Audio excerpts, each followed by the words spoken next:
Премиерот Мицковски тврди дека вреди немало да добијат ресор плюс во владата, а иако најавуваше дека имињата на министрите во реконструираната влада ќе бидат поднесени до крајот на оваа недела, денеска рече дека тоа ќе го направи до понеделник. Тврди нема впечаток дека во вреди постои несогласување околу изборот, а иако не ги соопшти имињата ниту денеска и рече ќе почека уште малку работите да станат појасни, сепак додаде дека дел од имињата за кои веќе се шпекулира во јавноста, голема е веројатноста да се најдат на министерските позиции. Тука нема да има дополнителни промени, нема да има дополнителни сектори, така што тоа е веќе во рамките на нашата земјничка коалиција договорена, а околу имињата очекувам дека веќе во понеделник ќе ги доставам откако ќе бидат искристализирани, но тоа се оние имиња горе-доле кои што циркулираат во јавноста. Добра, ајде ќе бидам попрецизен, нема да има плюс уште еден човек. И министер за нешто. И министер за нешто. Добре.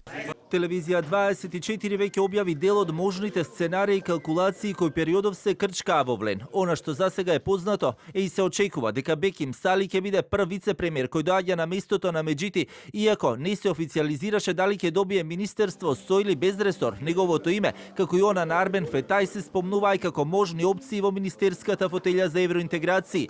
Дел од информациите кои се лиферуваа е и дека Мухамед Хоџа ќе ја води животна средина, а промени не се исклучуваат и во Министерството за здравство, каде покрај името на актуелниот министер Алију се спомнуваше и Башким Бакију, а за Алију се разгледувала дури неофицијална опцијата за директор на ЕК.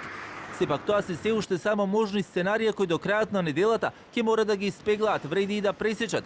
Во гостување на телевизија 24 министерот за економија Бесар Дурмиши веќе потенцираше дека не очекува промена кај него и дека до крајот на мандатот има уште многу цели кои ресорното министерство и тој како министер треба да ги направи.